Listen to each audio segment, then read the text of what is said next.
Welcome, everyone, to another episode of the Campus Waterfowl Podcast. I'm your host, Derek Christians, and this weekend for our Collegiate Waterfowl Tour, I am here at Oklahoma State University, all part of our Collegiate Waterfowl Tour, but also for our first year of doing the After the Hunt Tailgate Party, which these guys hosted. They're part of the Oklahoma State DU chapter here on campus, and yeah, they worked hard all week, scouting and then to planning out this tailgate.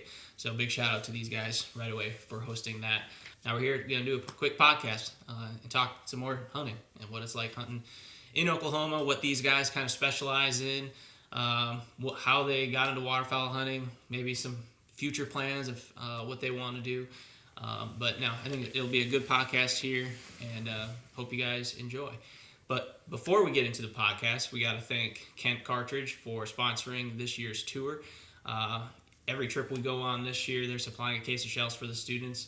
So much, they greatly appreciate that. I know, at least I hope. Yeah. Oh, yeah. So, Very much so. Knocked me out some birds with them this morning. Yeah, so they work good this morning. You guys can stay tuned for that video here coming up in the coming days or in the next week or two. A little backed up on content, but be calm. We got some good stuff coming in the works. So November's here. We got cold temps sweeping across the Midwest, and even down here, we're definitely gonna be talking about that. The temps. It's chilly. So, but no, I think we're all set. Let's get into the podcast.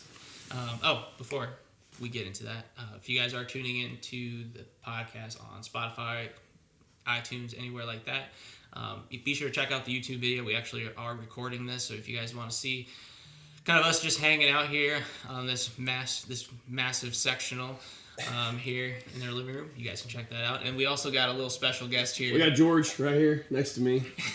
Co-host. Great guy. He's been here since about Halloween. Weeks. Yeah. I feel like you got to describe. How would you describe George here for the viewers that can't see? He's little scared to do this podcast. His mouth is wide open, but he's dying to be here though. He's dying to be here though. Exactly. Not like he's going anywhere else. Yeah. He's here for the whole deal. So you'll have to check out the YouTube video if you guys want to see George here.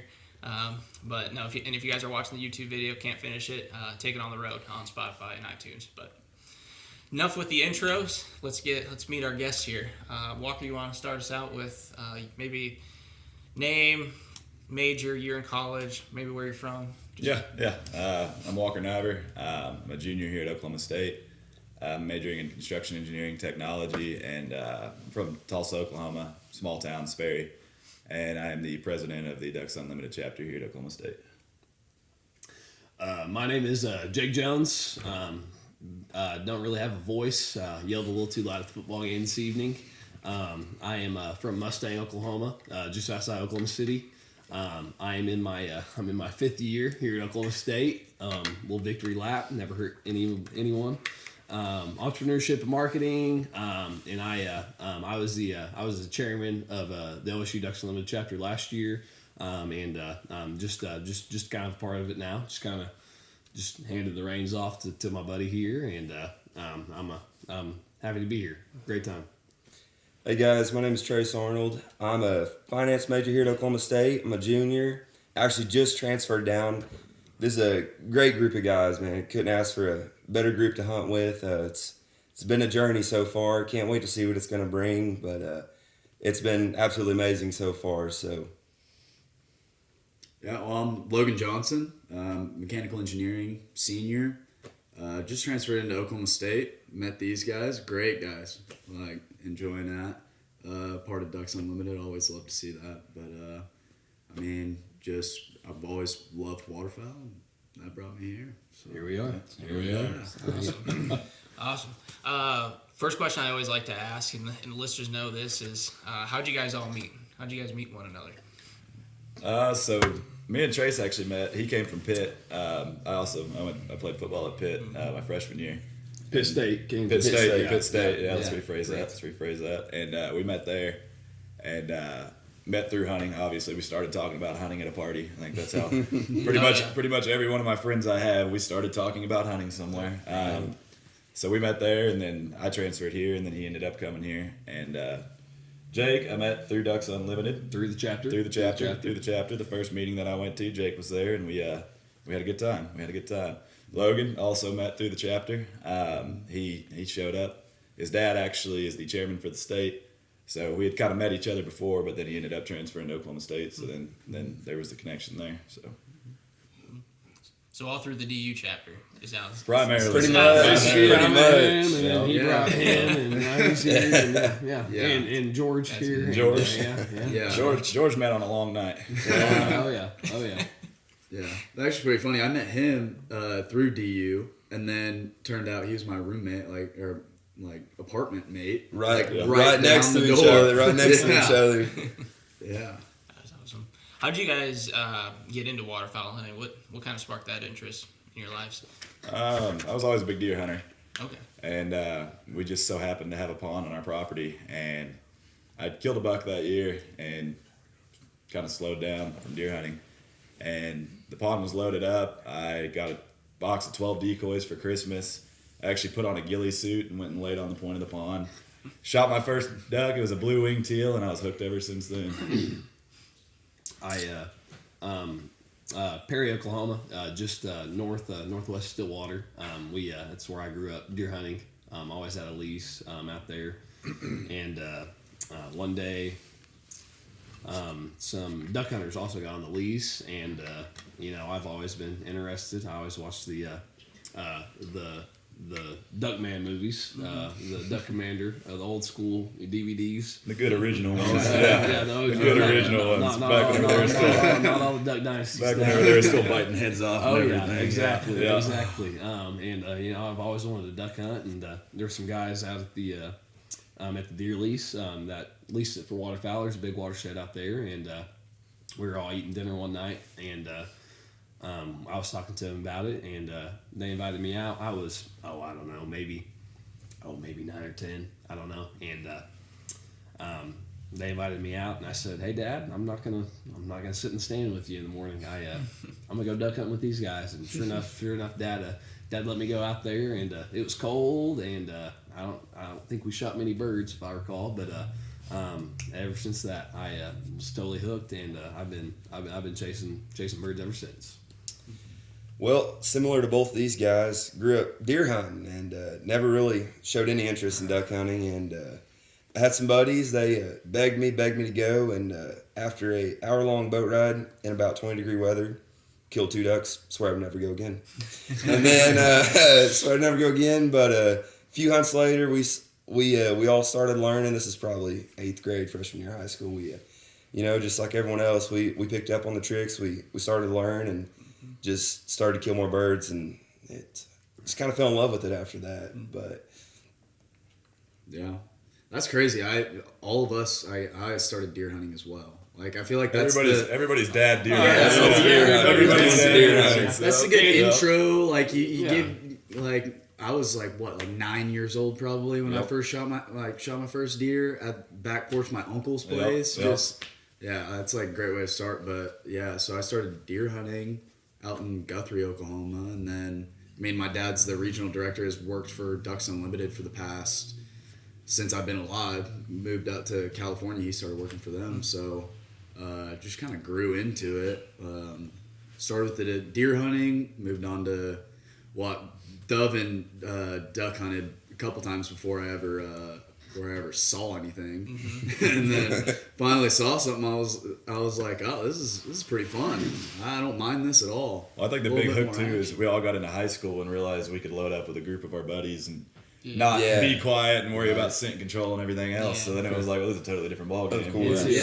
And to clarify, we are all still big deer hunters. We are. Yes, we are. of We are. course. These guys have been checking trail cameras. We got a major cold front. The rut is on. We have some big deer on camera, but we're thankful for Mr. Derek here to come down here and film some duck hunts with us. And I'd probably rather shoot ducks personally, but we still have big deer Depends on on camera. the size of the deer. We got some deer on camera, and that's definitely on the the agenda this week. There's something about duck hunting though. There's like just so much action to it. Oh, yeah, Rather than it's- deer hunting. Deer hunting's like all that pent up energy and then one boom. Yeah. But duck hunting, it's just on it. Good days are on it. Yeah, well, you can go 2 years without pulling the trigger deer hunting. Oh, If I yeah. went 2 years without pulling the trigger duck hunting, I don't know if I'd go again. No I shit. don't know if I'd go I've again. never gone 2 years without pulling the trigger on a deer. Well, that must be. You must be shooting the small ones. Yeah, Whatever I comes gotta out, say. you shoot. Hey, Hey. Let them walk. Anyways, What makes you guys even want to keep going out in the field? And Trace, you mentioned you fell in love with it. What? Well, sparked kind of you? like what Walker said. You find out you can load up with a group of guys, and whether we're killing a 5-man limit or we're killing 2 ducks, it's just like this morning. I think last the night. camaraderie, I yeah. think last night we were in here dancing to music in the living room, having a pregame for the morning season opener, and just the camaraderie within the duck blind, man. It's just you can't get that anywhere else, and it's that I think that's really that's what hooked me is just the memories you get to make, just that's what makes it. It's not about killing birds. It's not about the pictures. It's about the memories, just like anything else, man. I mean, the food after ain't bad. Yeah. The food's good. Yeah.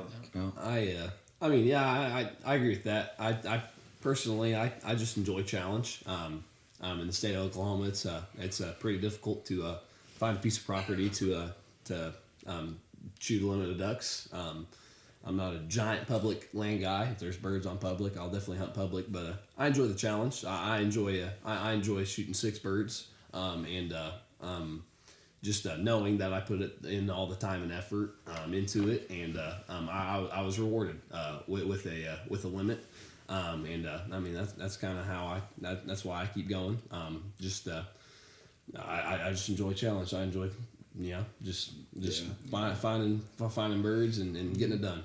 That whole process. I've come across a lot of students that just enjoy that whole process and Absolutely. trying to figure out what can they do better the next time they go out. I think- What can they do to do more of. I woke up pretty much every day this week and drove around and scouted and drank coffee, and I enjoy that just as much as I do hunting, because I mean you get to watch the sunrise, you get to go see different parts of the Something about land. being out there Listen, too, out in listen, nature. watch the sunrise. Yeah. Listen to whatever podcast Yeah, you want. yeah. You want to talk about like visualizing your whole day? You get to think about your whole day while you're driving around out What there. am I gonna do? Yeah. Walker, we figured it out earlier. What was it? 13 hours since Sunday. I think we've slept Yep. between scouts. Yeah. We've put in the hours this week for sure. Well, I appreciate all your work for sure. We're trying. This weekend. So had a good day, first day. Tomorrow we got what's a game plan for tomorrow, just to give the people an idea of what. Tomorrow, the main thing is we're gonna have an awesome setup. So we got Oh yeah, for sure. big shout out to Cody. He's gonna let us come in on his place, and He's a part of he's the Cowboy Country, chapter. Payne Yep, County, yep. Oklahoma. Huge DU Cowboy supporter. He Absolutely. does a lot for us. We wouldn't have been able to do the tailgate tonight without him. Correct. He's gonna let us join in on one of his hunts tomorrow, and he's really into making cool stuff. He He's got got a metal He's fabrication got shop. a custom fabrication shop, so we're going to be in a class act duck blind tomorrow. So that'll be the main attraction. We'll be able to have breakfast in the blind and all that good stuff. and heaters. We're gonna And have heaters. one. A little bit spoiled. tomorrow. Heaters in Oklahoma. Heated floor Man. actually, not even just heat. Yeah. Jeez. Let's talk about that temperature for a little bit, because that's awesome. That's sweeping It's- across the country right now. This is Yeah. this has got to be the first in a long time anyway. Opening day that I saw ice on a pond. I mean, Exactly. usually we're out there and you wear a hoodie, and about the time that you start throwing out decoys, you're dripping in sweat and you're shedding the hoodie and you're out there in a t-shirt. 65, 70 degrees the last couple few years opening day. We are just ecstatic seeing ice on the pond and having a strong north wind and layering up. I like to be cold. Oh, yeah. I like to be cold. Ducks like the cold. I like the cold. Exactly. Exactly. Yeah. Let's talk. What are your thoughts on how these birds are moving? Like, birds are moving right now with these temperatures dropping and things happening up north. All that snow that got dumped on. Awesome. What are your guys' thoughts on just how this season's gonna go? How are you guys feeling going into the season, given that today was duck opener? Correct. Well, I think, like I said earlier, we've been driving around all week, and every one of us saw that the difference between Monday to Thursday was insane. I mean, I bet we had 75% more birds pushed down than were here already. Yeah. And as far as the season as a whole goes, I mean, I could sit here and say that I think that it's going to be a good one, but who knows? You just hope it's going to be a great season. I think it'll be all right. We already have a lot of birds down here, and I don't know if they're gonna keep pushing south. But even if they do, this is just the first wave. We're gonna have plenty behind them. So I'm very excited about this season.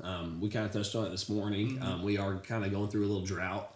I've accumulated a fair amount of spots around the Stillwater area, and everything's bone dry. We completely had to start from scratch this season, and just had to put in the miles and the time and the effort. And thankfully, Walker got permission this morning. We're still on the hook for some ponds for this week. We're gonna hunt hard this week, and it's just, if you find water, you're gonna find ducks, and I hate that, but it's also a good thing at the same time. I mean, if you can find water, you're gonna have ducks, and so it's gonna be definitely different from the last few years. We've had plenty of water, so other than that, the ducks are already down here, and I feel very confident in the season if you can find water. Yeah. Regardless of how the season goes, we got the best head start I think I've ever seen since I've been hunting. I think, and weather-wise, and normally we're still sitting here shooting teal. right, we're very blessed with our weather right now. Very blessed. So you mentioned water. What kind of water are you guys hunting around here? Personally, I would rather drive around for days and days and spend a lot of money on some fuel. Gas station burritos. And all Oh that. yeah. Personally, I prefer to drive around and get permission. Public land's great. I enjoy shooting limit on public land as much as anybody. But there's something about just driving around all over the state of Oklahoma and finding a pond and locking it down and shooting the limit off of it. Mainly, around Stillwater, I do a lot of hunting out in western Oklahoma. We love a nice muddy red dirt cattle pond. I even found a hole this morning. All the cow tracks, and I hate chasing group of a bovine off, but I love it when there's a cattle on the place, and it's just a nasty pond with cow feces all around it. It's I don't know why. It's just rewarding when there's just people are out there hunting flooded cornfields and flooded timber in Arkansas and everything, and we're shooting plenty of limits and greenheads on just a muddy cattle pond. Personally, I think Walker sure appreciated climbing out of the pond with cow manure head to toe this morning after picking up. I was definitely muddy. We got a little caked. Yeah, We got a little caked. But I mean, I enjoy cattle ponds. I mean, there's plenty of other options as well. When we do, like we were talking about, this year's pretty dry. In years past, we've had sheet water, which is essentially just a low spot in a cattle field, which they'll fill up, and we've had a lot of really successful hunts off that. But this year, it's not going to happen. Correct. We're mainly winter wheat fields down here. You'll have your milo field. They're pretty scarce. I mean, you'll have your cornfields down here. You'll have your soybean fields. Mainly winter wheat. I enjoy shooting lessers. There's plenty of lessers in the state of Oklahoma, and they do like to tear up all the winter wheat. Love sheet water. Love field hunting in general. Sheet water, for ducks, and just fields for mainly lessers for sure. What about so what time of year are you guys going after the geese then? Are you kind of whenever can you get on a field? Or? Whenever they show Whenever up, they'll come down. Driving around this week, I'm sure Walker Start seeing and Yep. Trace can attest. I saw plenty of geese last, especially 2 days. Thursday night we were sitting in a ground blind actually, and it was pouring rain on us, and that was the most geese I've seen this year. That we saw 10 groups fly over us just sitting there. Yeah. Driving around looking for ducks, looking at all the ponds. I mean, there was plenty of geese in the air. So scouting report. There's plenty of geese in the state of Oklahoma. Trust me. They're already showing. Unless you're not so, from Oklahoma. Right. Yeah, Right. exactly. This is probably maybe a tip for anyone that's struggling to get permission, but I think we found more, you can use Onyx, you can find your landowners, but it's all about the connections. It's sometimes we look too hard on Onyx. It's sometimes it's right underneath your nose. It's just Sometimes it's calling your uncle and being like, "Hey, Yeah. does Jeremy down the street still have Right. that duck pond?" Yeah. it's it's just getting out in the community. The more people, we're finding connections like that just as much as we are finding connections on Onyx. I mean, it's if not more, just knowing people, getting out in the community and showing them what you're really passionate about. That's Getting involved in something like duck hunting. absolutely, Yeah. absolutely. If you have any Yeah. sort of, even if it's just strictly conservation, I mean, you're still going to meet people through it. Yeah. And I'm a big firm believer in this, and it does not relate to waterfowl. Just in any aspect of life, it's not about what you know. It's about who you know. It's about who you know. That's very true. Correct. Very true. Yeah, but ducks is like definitely a good place to like. I mean, obviously you're surrounded by duck hunters. Right. You're surrounded by people that are concerned with waterfowl conservation. Like you're gonna find people that you enjoy spending time with and who will stand the time to like sit with you in a blind. It's Absolutely. Kind of back to what we were talking about as far as word of mouth and stuff like that. If you want to find out if you can do good in an interview or not, or if you're a people person, go knock on somebody's door. Go ask for Go permission. knock on somebody's door at 8:30 in the morning, and they walk out pissed off at you. And you find out if you can talk your way out of a situation, or if you're a sweet talker. Real quick. it was find out if you're a used car salesman or a Mercedes car salesman. It was about 6:30 last night. I just met Mr. Derek here, and him, Walker, and I hopped in the truck and drove north about 20 minutes or so, Yep. and there was no cars in the driveway. Lights were The off. lights were off, and we were already there. I didn't like it. They made me walk to the door. We drove out there. And I'm glad we did. Sure enough, we could see through the door. There was a sweet little old lady. Sweet old lady. Just watching TV, and we knocked on the door, and it was cold, and we just had the daylight savings time, and it was dark at 6:30, and I felt terrible. Knocking on her door, but sure enough, she answered the door, and she was just the sweetest, and we're actually after the hunt tomorrow, we're gonna go ask for permission again. She leases it out to her son, who lived just down the road, and who sadly was not home. So we're definitely gonna go figure that out. But don't ever be afraid to even if there's no cars in the driveway and the lights are off. Don't be afraid to knock on the door. The worst they can say is Well, the worst they can do is let a Great Dane out the back door. Straight up, can I tell that story real quick? So we were trying to find a hunt for Mr. Derek, and I drove around all the about lunchtime to dusk Thursday.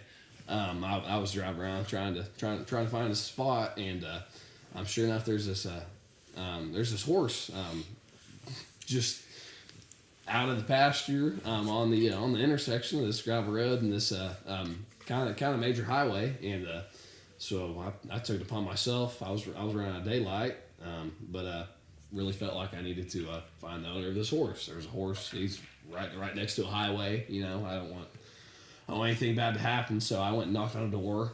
Nobody was home. They had the little ring doorbell. I didn't know if they were listening to me. I went, hey, there's a horse across the street, and pulled into another house. There was a gate. They had a long driveway. Their Jeep was running. I kind of sat there for a minute. Nobody was getting into the Jeep. So I went to the house next door, which the horse was right next to that property. That house was on the property, and I knock on the door. And, I mean, just like asking for permission. Knock on the door, step back, hands in front. Nothing crazy. Lights were on in the house. There's a car in the driveway. I knew somebody was home. I was just wanting to make sure this horse was okay. Right. Yeah. So knock on the door, and I heard the back door open. So I kind of poked my head around the house. It wasn't the biggest house at all, but so I put my head around the corner, and I'm like, "Hello, excuse me," and nobody comes out, and then this giant, terrifying looking Great Dane comes around the corner, and I'm like, "Hi, puppy, are you nice?" And about the time I asked him if he was nice, he came barking, charging, and to everyone out there, no matter if I'm trying to, figure out who owns a horse or if I'm asking for permission, I always leave my truck running and my door open. I have faith in humanity, but you never know what's going to happen. So I always have my truck running and my car door open. And sure enough, he came charging at me, and I mean, he missed me by inches. It was all I could do to get back in that pickup, and I smacked the console. My elbow still kind of hurts from it. I mean, I did not. I wasn't just hopping in the pickup. No, I barreled into the pickup, and You were talking about leaving the truck door open and the truck running. I do the same thing. Actually, the pond that we hunted this morning, talked to the guy for a little while, and I hop in the truck and I look over, and his blue heeler's sitting in my passenger seat. No way! You didn't tell me that. That's great. He's ready to go for a ride. Well, Here I just got this guy got permission for this guy's pond, and now he probably thinks that I was trying to steal his steal dog. his dog. You're one of my good friends, but I kind of wish we could have flip flop dogs in that situation. No. So, I'm glad I got the blue heeler. You're right. So, tip to anyone. I mean, y'all do what you want, but I always leave my truck running and my door open just to for I guess Precautions. Maybe not to a dog, but just for any situation. If anything goes south, I'd like to get out of there and hurry, right? You never know what the person's going to be like when they answer the door. Yep. I mean, they could always have their duck bad out day. 12 gauge right there. You never know. You never know. I still have faith in humanity, but the world is kind of crazy as well. It is. So I like to have a quick escape. Yeah. Anyways.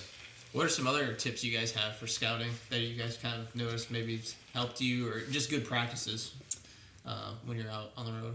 I know here in Oklahoma, we use a lot of drones. Now I know in Oklahoma, it's you have to wait 24 hours after scouting a piece of property that you have permission on. Yeah. You cannot be driving over upon property without permission. But with the 24-hour period, it is legal to use your drone and then hunt it within waiting 24 hours. Really? But I don't know what. I do not know about the Yeah. other states and how their laws work, but that's how it is in Oklahoma, and it's vital for us. I think there's a lot of ponds that we can never. And the drone's cool Yeah, too you can because never see you them. don't spook ducks. Yes, I it mean, does not. It does You're not. not spook you're not the army birds. crawling 300 yards to try to get to a spot where you can see if there's even birds on the pond or Yes. what kind of birds are on the pond. Well, I need to take you out more because I don't have a drone, and that would kind of that would definitely help. Definitely much help. What about asking for permission, like when you approach the house? And Offer to do work. Yes. If you're really serious about it, ask them if they need their flower beds picked. Or, I always ask. Yeah. I'm a big duck hunter. I was driving around, found your property. I was just seeing what it would take to possibly set up a hunt for tomorrow, Saturday. Whatever time. I always use the words. What would it take to set up a hunt? Whether it's, we're a bunch of broke college kids. So I kind of take pride. I've never paid for a waterfowl hunt in my life. I've done plenty of work for waterfowl hunts, and that's totally fine. I got a little time on my hands. If that's what it takes, that's what it takes. I always use those words. Either they're cool, go kill all the ducks, or go kill all the geese you want, or actually, the spot I'm deer hunting now. I actually found Walker and I drove by it, and there was a bunch of dove on it. It was late August, we were looking for somewhere to hunt opening day, and there was a bunch of dove on it, and I went and knocked on his door, and I asked, what would it take to dove hunt that? And he said, you can go dove hunt it, but I will ask you to come redo my flower bed, as Walker just said. And his wife passed away 7 or 8 years ago. She loved gardening. They had a beautiful garden in the back in their backyard, and you couldn't even see the garden. I mean, I completely just whacked it all down. I didn't even know there was a brick little path through the backyard. I had no clue. And after I got all the weeds and all the grass and trees out of there, it was actually a very beautiful garden. And that was kind of cool. Yeah. I kind of became friends with him, and doing all that work for him and everything. We hung out and talked a lot, and I asked him to set up a camera and some corn and see what was out there. And so sure enough, I got a few good bucks on camera, and I just kind of, he just calls me for whatever now, and great guy. He's 89 years old, very full of bull, but also full of some wisdom too. Some knowledge. And, he likes me to come in and sit down with him and just kind of bullshit. And so don't ever. I always use those words, asking for permission. What needs to be done? Is there anything I can do to hunt that morning? Whether it's working or anything. Kind of like what you said. When you're growing up, don't be scared to talk to him, but don't be afraid to engage in conversation. Even if it is a no, I always try to engage some conversation with him, and a lot of times that does lead to something else. Whether that's hunting, deer hunting, duck hunting, it oftentimes does lead to something else that could put you on your next path. But especially the older people that we come across, they love nothing more than to sit there and have a conversation with you. Bingo. And so really that's something really important to keep in mind, is just be yourself and just have a good conversation with them. That's all it is. And in today's age with technology and stuff, I mean, all anybody does is text or they don't message or something like that. People don't get that. Face to face is still the king. I mean, that is the best way to earn somebody's trust, is a honest conversation. Sometimes you have to look up a phone number. Sometimes you have to call. If they but out of state, if they're in a, I think we can all agree that I would even say 90% of the permission we've got has been face to face versus over a phone. Yes. If they're in an hour proximity of where that property is, I prefer to drive. I prefer to drive out there, shake their hand, make sure they know who's gonna be on their land. Make sure they know my name, where I'm from, what I do, my phone number. Here you go. And just make that personal connection with them. I mean, I've got plenty of permission on with phone calls, but anytime there's an option for it, I prefer to drive to their house, knock on the door, and shake their hand and make sure they know who's going to be out there. The one thing that you mentioned when we were out scouting last night was we went up to the second house, and I think it was, I don't know if someone had their pockets in their hands or whatever, but I think that was a great tip where always have your hands showing. Like you might take that, you might not think about that when you're approaching someone's house. It's always have your hand showing, and that was the same thing I did in real estate. Is if you're knocking on a door, hands in front. People know. Especially when you can kind of tell, it's an older couple, older gentleman, older lady. You don't want to scare anybody. I mean, we did show up at 6:30. It was dark. I wanted to make sure. But it was 6:30. Yeah, we all walked up to the door last night, us three, and little old lady by herself in the middle of nowhere. Three young gentlemen. One big gentleman in the middle. right. I mean, given he's good looking, that might help us a little bit. Anyways, no matter what time of day it is, no matter the age of who I'm asking, doesn't matter. I don't know who's going to answer the door, so I always make sure I step away from the door and I put my hands to the front of me.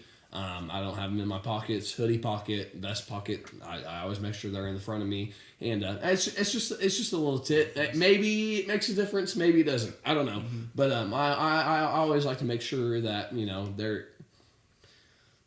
I always like to make sure I have the best opportunity to just talk to them. If they answer a door with we're in a bunch of black hoodies and have our hoods up and stuff. Not a great move.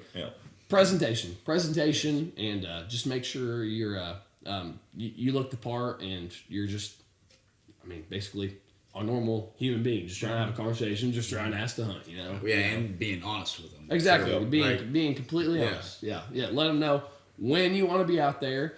Let them know How many people are how coming? many people are coming. A lot of people, what you're you'll say, hey, can I have permission to duck hunt this pond? And they're like, well, I told you. I didn't tell you and your 4 buddies. Yeah, You got to clarify that. Yep. Yeah, Yep. ABC. Make sure they know when you're going out there. Make them aware when you're gonna be out there. Text, call, and make sure they know how many people you are bringing, how many trucks are gonna be out there, how many people, how long you'll be out there. Just the less surprises, the better. exactly. That's anything you do. Just set expectations. It's super crucial in anything you do when it comes to work or getting permission or school or anything like that. Yeah. A couple other tips, I guess, that I've kind of learned over the years is always make sure that you're driving around the area, be respective drivers. Like, don't just be messing around going 90 miles an hour in front of their house and then on stop and back up.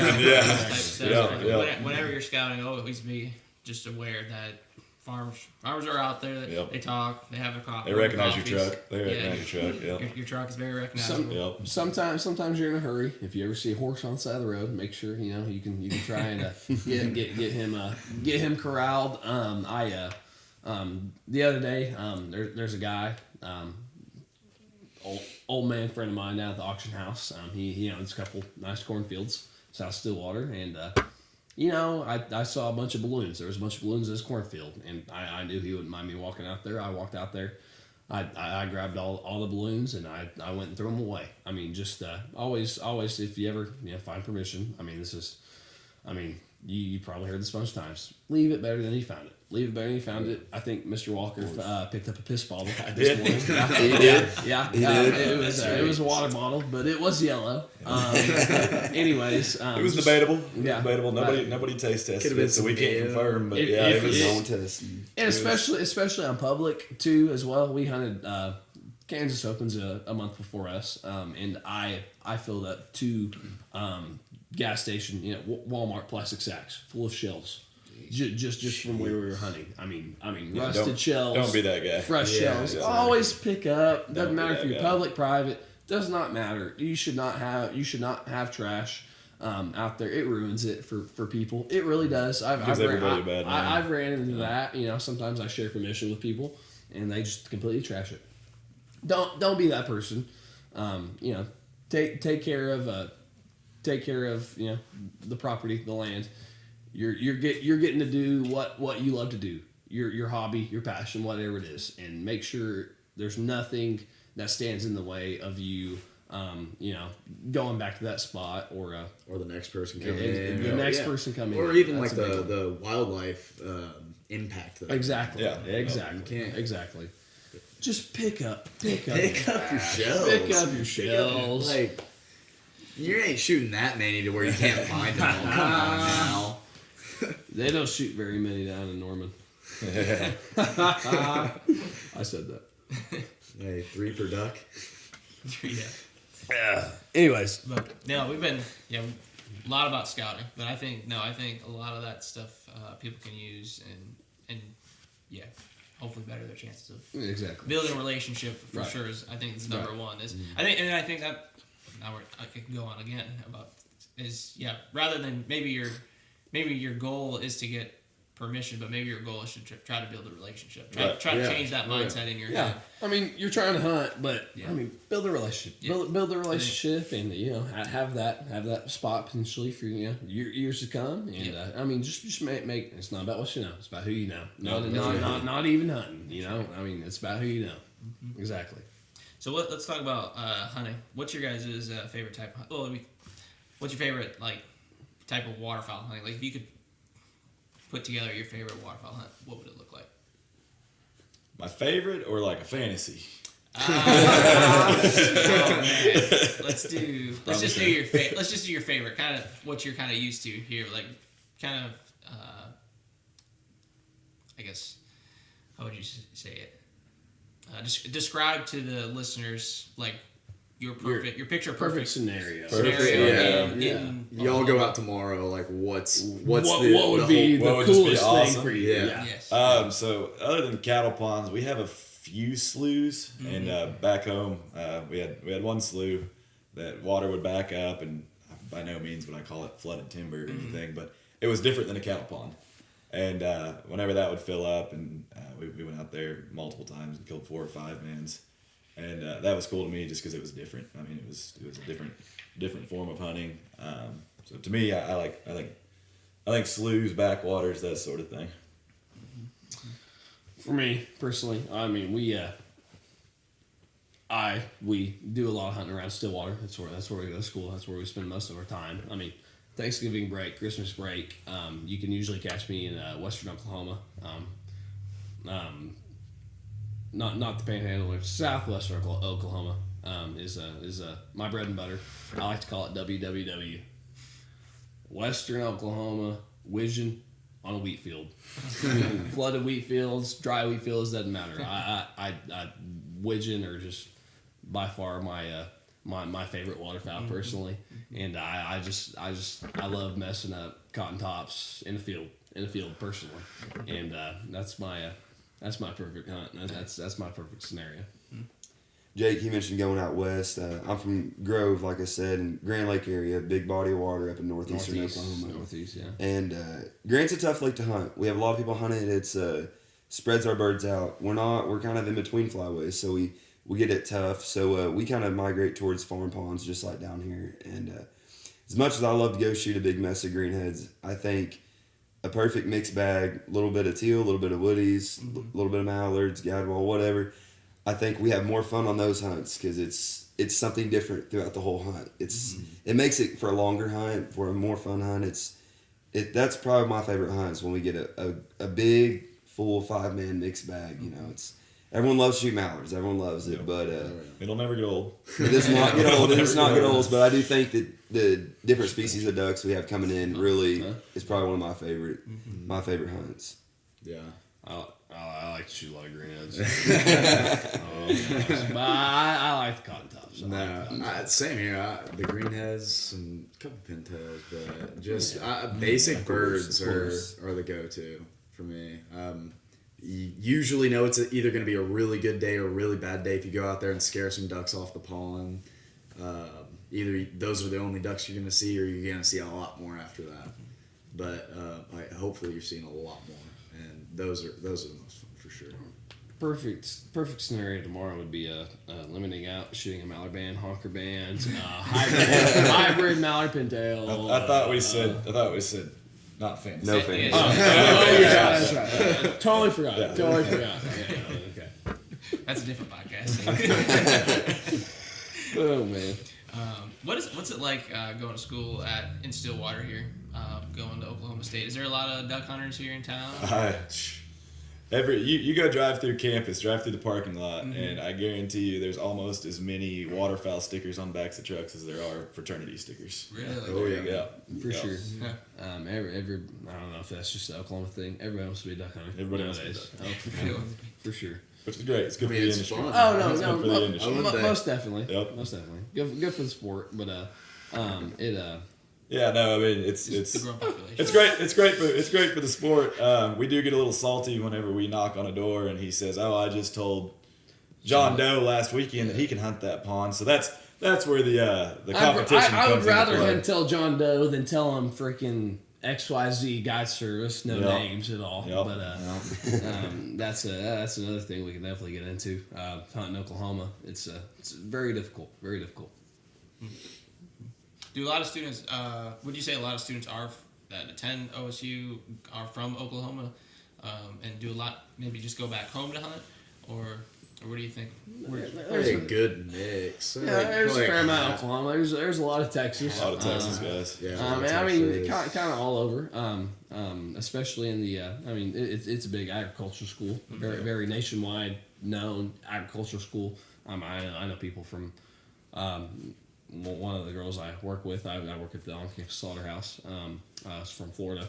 There's tons of California people, tons of Californians. And I mean, it's a big giant university. There's people from all over. Yeah. So, I mean, yeah, if they're duck hunter, maybe they go back home and hunt. Maybe they hunt here. I mean, we're all from Oklahoma. Yep. We hunt here, but there's a lot of I know a few. Couple few people from Texas that always go home and hunt in Texas. I mean, they'll try and hunt here, yeah, but majority of their hunting is Thanksgiving break, Christmas break, down in Texas or wherever they're from. So what about any kind of strategies that you guys might have when it comes to some of the scenarios that you guys are hunting in? If it's a cattle pond, say, what are some things that you do in the morning to make the most of your hunt, or is it anything that you might debate amongst each other?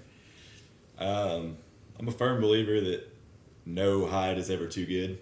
Bingo. I know a lot of people who, it's a duck, but I'm telling you right now, it could be the difference between one handful of brush, whether or not you have a group of 8 mallards flare or whether or not they're coming feet down right at the end of your blind.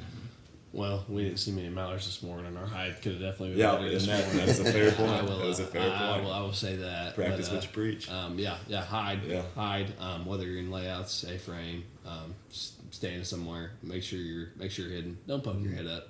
I like to, if I'm waking up in the morning and I'm driving X amount of time, if I'm putting the work into it, and I take somebody that's sticking their head out of the blind, it really it really upsets me. I mean, you can say it's not about just killing birds, it's not about killing numbers, it's about camaraderie, good time.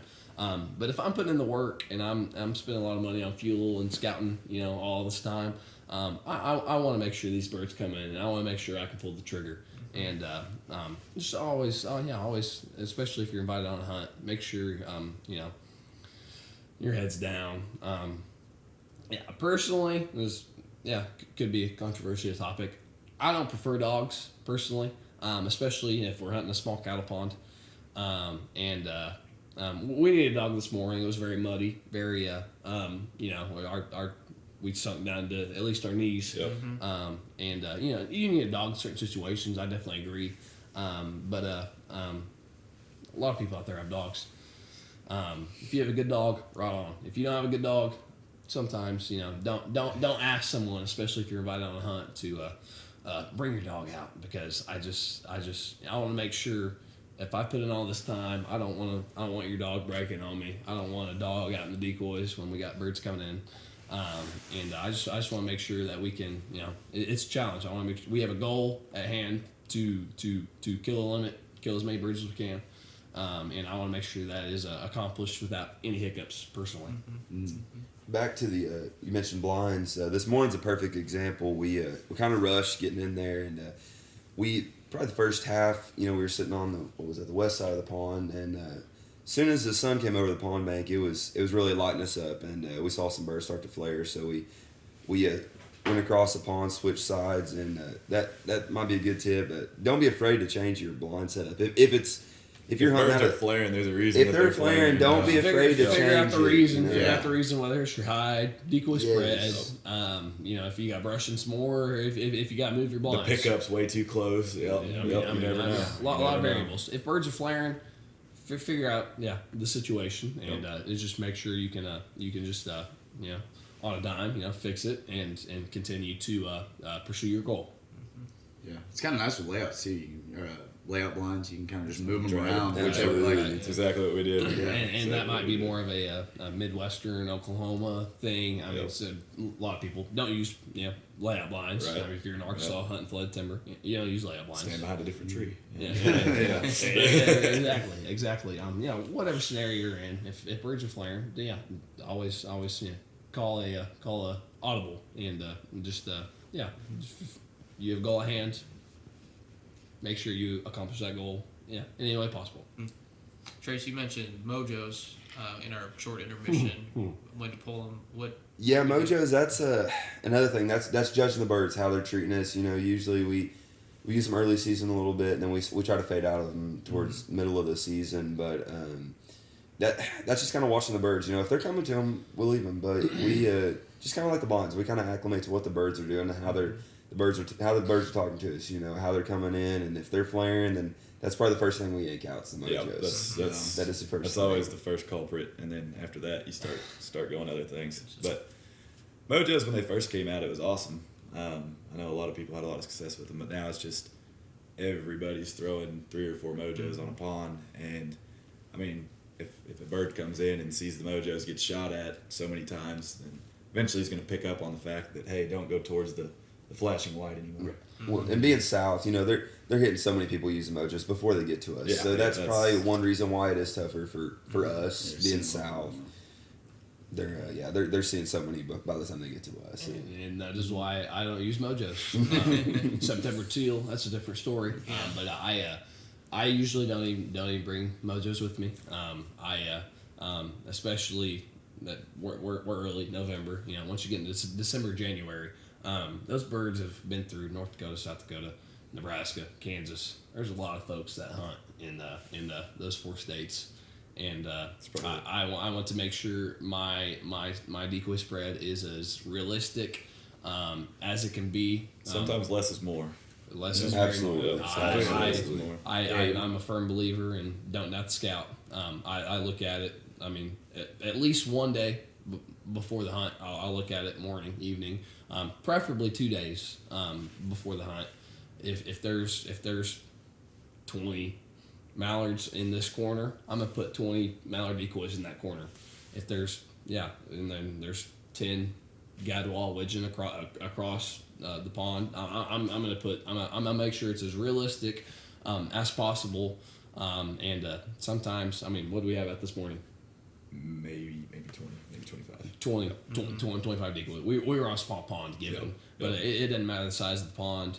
Doesn't matter how many birds are in the field. If I'm gonna make sure it's exactly how I saw it that morning before or that evening before personally, and just make it as realistic as possible because they've seen all kinds of everything on the way down to Oklahoma, whether it's mojos, whether it's A-frames. I mean, there's all kinds of stuff. I want to make sure I'm definitely hidden, and it is definitely as realistic and believable as possible.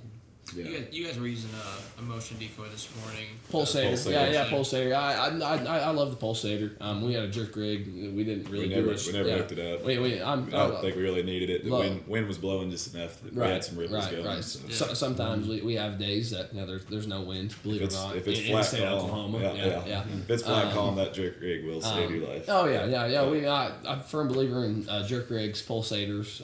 There's a whatever it's called, that little rippler. Rippler. I mean anything that can move water. Motion. Motion is great. I personally believe that a mojo to a duck is easy to pick out. Sometimes it's snowing and it's 10 degrees and there's strong 20, 30 mile an hour wind. Yeah, you want some mojos. Make sure they can come in a dry field and everything. But if you're hunting a cattle pond or you're hunting, especially public land, you don't need a mojo on public land. Everybody else has a mojo on public land. You're not the only one on public land. Everyone else has a mojo. Make sure you stand out. Make sure you're different. Make sure you're as realistic as possible.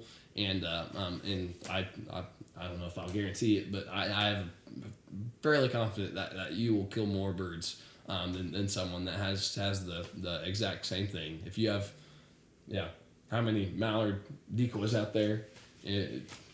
Make sure you have some gadwall, some widgeon, some teal, whatever you're hunting, make sure that you have that decoy and make sure that you're just as realistic as possible.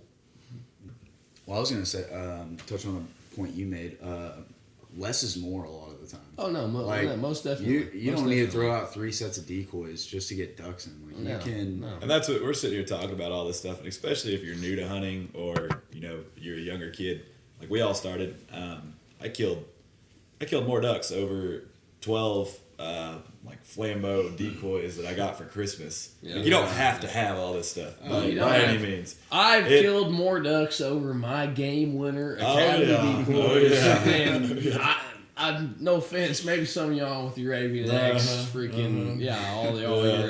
your dive bomb floaters, all y'all. No offense at all, but I mean, floaters are, when you get into goose hunting, yeah, I prefer to have, maybe some full bodies, some avians, some realistic. At the end of the day, we are all broke college kids. So Correct. Yeah, Maybe one day I can afford, Yeah. all the higher end stuff, but I've killed plenty of ducks on my game winter decoys. So Yeah, I remember going to a DU event and winning like a box of decoys there and just using that to go out and hunt. I was like in high school, just like trying to get into it like myself, and you just go throw them out there, like see what you can get. I mean, in college, whenever it comes you don't down to need either the nicest felted stuff. heads or beer money, You don't need you don't need the best of the best. I mean, how you kill birds is scouting and just making sure you're.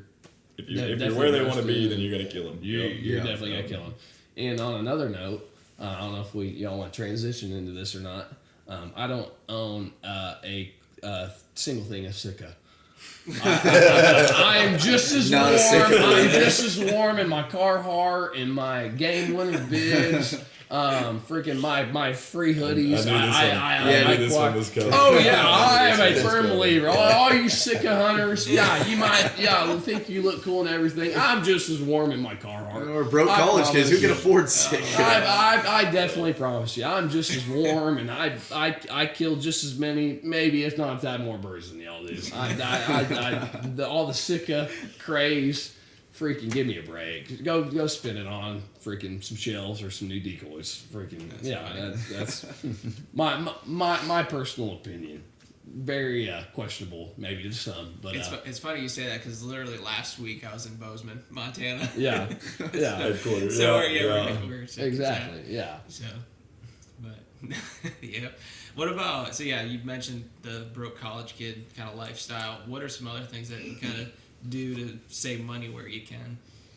Hunting wise or just everyday wise? Every day you're trying to find. I love me ways to some save ramen. money.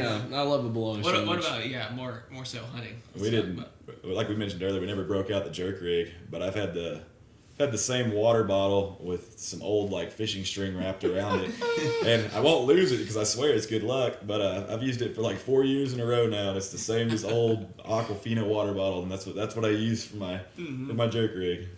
We've been known to use a ball hitch to a truck as an anchor for a jerk. Yeah. So I mean, whatever it takes. And I love my Game Winner Academy decoys. Trust me. I've killed plenty over Game Winner. Well, in all serious, while you say that too, you really learn a lot more. It's not about having your expensive stuff. You learn more when you have it's The bare minimum. Yeah. the bare minimum. Yeah, you're It's learning more. It's truly your knowledge at that point. It is. Yeah. It really is.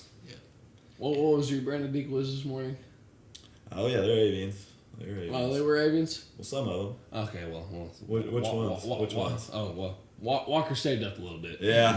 I threw some of my decoys out. They were definitely game winners and some Higdons. I won our local bank. I had some game winners in there. Yeah. Yeah. Well, whatever you got. Bought a pack of avians for Christmas. I think that was Christmas money at one point. Oh, okay. Okay, Yeah. that's fair. Yeah. That's fair. Yeah, touche. Do you find yourself going out a lot and buying hunting gear, or do you kind of Every week. every week, or do you wait maybe for like Christmas or things like that, or I think it depends. or That birthdays? Facebook Marketplace is your best friend in college. Oh, yeah. I will say Facts. that. I've bought many decoys on Facebook I Marketplace. bought everything on Facebook Marketplace. There were decoys I used today that I bought on Facebook Marketplace Yep. in high school. I've had them for years. They're just a bunch of lower end hardcore decoys, mallards. I've used them for years. They've seen a lot of ducks fall over them, and love Facebook Marketplace. Yep.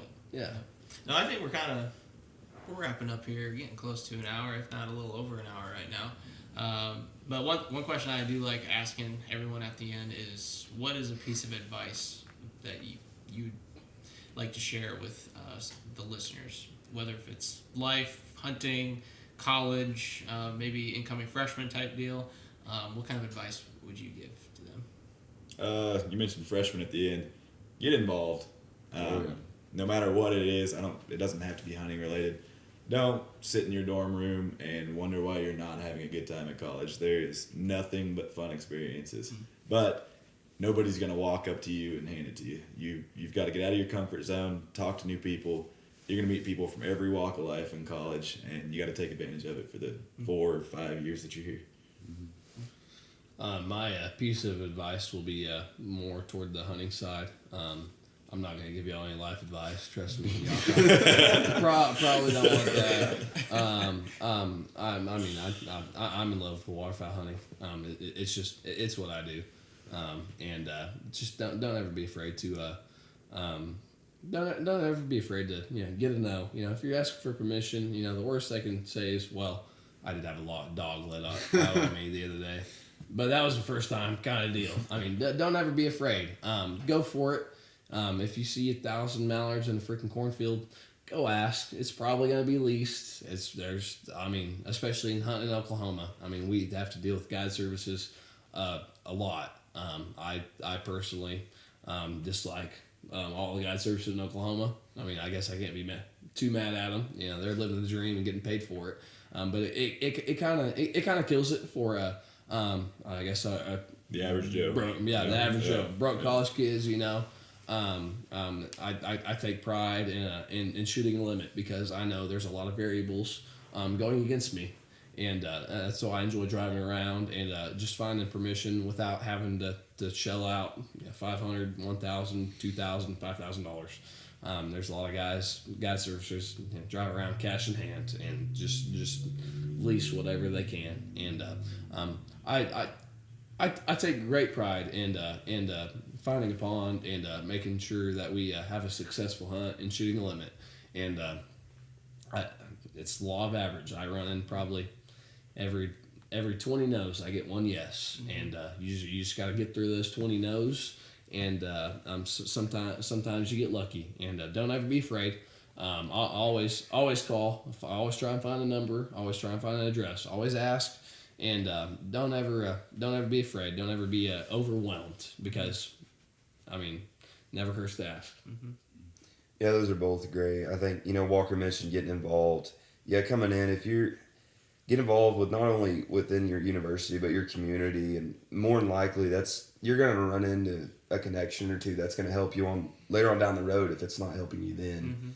Mm-hmm. I think my piece of advice would be for the new hunters that's just getting into it, this is not a job. This is something you're going out there to have fun. So you're going to be unsuccessful at first. It's going to happen. It happens to everyone. Don't get frustrated. Always remember this is to have fun. I've found myself several hunts getting frustrated. Don't look at your buddy's Instagram post who just went and smacked a 9-man and think that you're just a failure. Absolutely. Yeah. Remember that. It's all about having fun. And if you're not having fun, you're definitely doing something wrong. So to all the new hunters, remember that this is to have fun, whether you're killing one duck or a 10-man limit. Mm-hmm. That's what I'd leave y'all with. Yeah, that's what y'all touched on it great. I was gonna say, enjoy it. Enjoy nature while you can. Yeah. So hard. It's pretty hard today to just go outside and just. It gets harder and harder every year. Yeah, it really does. All the crap coming in. It's just so nice to just be able to go out there and just detox all that. Get your mind to focus. You're talking about just you're going on those long drives, getting your day planned out. It's so. Some people meditate. Some people drive around and look for ponds. Yeah, exactly. So they're the same to me. Tit for tat. Yeah, exactly. Yeah. So just go out and be able to take in nature, enjoy it. Enjoy what we have to offer. What we have to offer in Oklahoma is amazing, and you can't complain about it. Tomorrow is never guaranteed. Always take it in and appreciate it because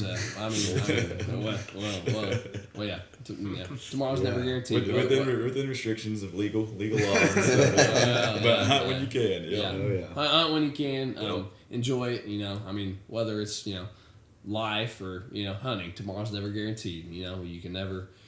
Maybe one day we can't find permission on spots. Maybe one day, you don't see anything. Exactly. Yeah. Love ducks unlimited. Maybe the duck population drops significantly one day. Enjoy it while we can, and definitely pursue your local Ducks Unlimited chapter. Definitely give back to them as much as I can. I really truly believe in the cause because I would prefer my my kids and my grandkids to enjoy it just as much as I do one day. That's very very cliche to say, but I am a true believer in that regard. All right. You guys got anything else to Got add? one more thing. I know we're probably gonna be showing this to a lot of people here around Stillwater. You guys have not heard of this man, Campus Waterfowl. He's awesome, and I mean that. Huge shout out. He's a great guy. He is Super truly guy. great guy, great photographer. We're super blessed to have him here. For sure. Yeah, he's welcome back anytime. Anytime. Not even. Hey, and the not Pokes even- won today, and you were at the game. I mean, Yeah, that's- good luck, Charm. And Good we luck. are, John. Campus Waterfowl is now 2-0, just to know. You bet. Yeah. You bet. For the after Your team the really needs a Hunt win. Tailgate. You come out to Nebraska, hopefully help them out. Yeah, you bet. You need Yeah. to. Can I say one more thing? Yeah, for sure. The freaking Pokes beat the Cyclones today, and I hate Go Pokes. the University of Pokes, Oklahoma. Bedlam's next weekend. I'll be in Norman. I'm gonna wear orange, and I hate OU. I hate OU. Pokes by 90, and freaking y'all have fun in the losers bracket of the SEC. Pokes by 90. I'll be there next weekend, and freaking we gotta win. We gotta win for my well-being. Probably for the rest of my life. I'll be honest. Great note to end on. Thanks for coming out, man. Great, appreciate it. Oh, yeah. Thank you. We man. had a good time today, and we're having a good time tomorrow. blast. Absolutely. For sure. Let's go some birds in the morning. For sure. Oh yeah. Can't wait. Well, that's going to do it here at Oklahoma State. Appreciate you guys listening and tuning in. Be on the lookout for these upcoming videos on YouTube. And be sure to follow Instagram. Yeah, subscribe on the YouTube channel, all that stuff. But yeah, greatly appreciate you guys' support this season. This is stop number 6 of the year, and we're just only halfway through. So we got 6 more stops still to get to this hunting season. So follow along. Feel free to send us a message if you guys have any questions. And yeah, I'll say it. Go Pokes. Go Pokes. Yeah. Hey, go, folks.